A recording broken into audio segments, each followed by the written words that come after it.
Okay, so here we go. Here's some prompts for section 1.6. You're supposed to tell whether each scatter plot shows a positive, negative, or no relationship. Well, we have to go through what those mean. Again, positive and negative don't really mean good or bad. That's the hard thing for a lot of people within this, is that we assume, oh, if it's positive, it must be a really good relationship. No, it just means that as one is increasing, the other one's increasing, so they increase together. Negative means as one is increasing, it decreases for the other one. And then no relationship just means exactly what it says. There's nothing. So I think hopefully of the three of these you can tell pretty easily. Number one is no relationship. I mean, the dots are just everywhere out of nowhere. Number two, you might say, well, it depends upon how I'm reading this. It looks like I'm going up if I go this way and down if I go this way. And that's true.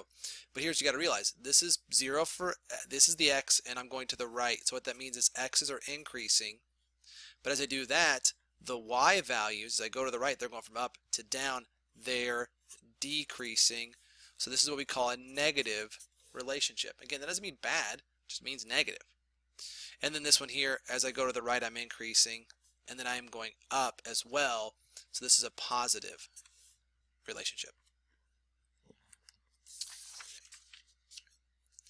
Next set of problems. Determine whether the scatter, I'll just do a few of these. We'll just do, let's have about 1 and 5. We'll just do 2 of these. That'll be enough.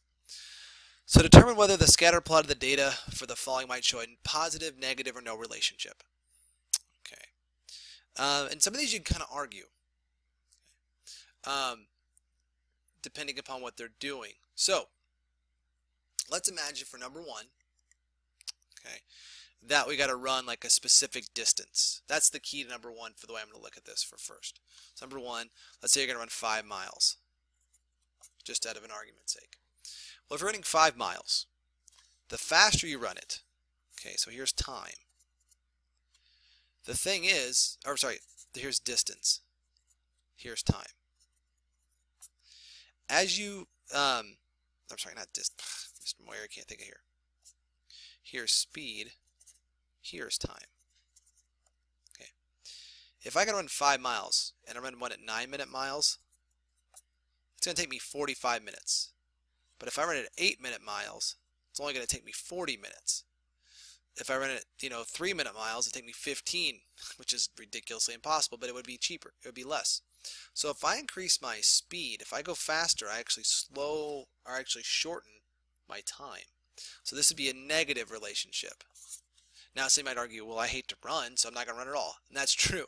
If you hate running, your jogging speed's slow, so you'll spend less time jogging. Okay, but we're going to assume here like maybe a fixed distance. So if you have a fixed distance, the faster you run it, the less time it's going to take you. So speed will increase, time will decrease. Okay, now, number 5. Okay, so this here. This is playing video games. This is outdoor activities. Okay, now, you've only got 24 hours in a day. Okay, so you can't be like making your time up here. If you're spending more time playing video games, you're increasing here. What's going to happen to outdoor time? It's going to have to go down. So this is also going to be a negative relationship.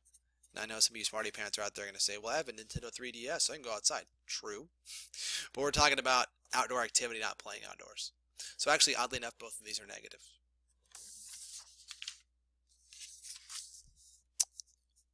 And then number 7 through 9.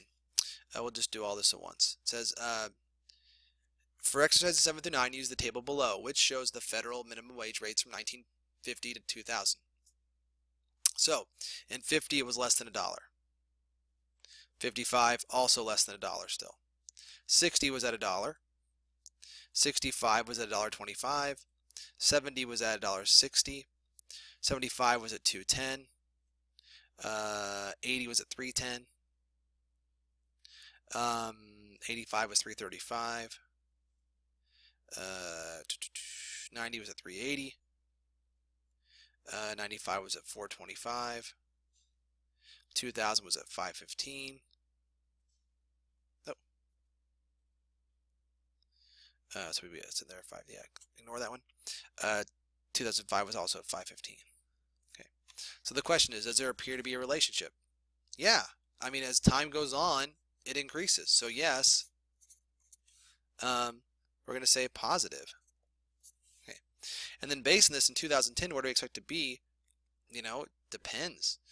We expect to definitely be over 6. Over 6, maybe $7.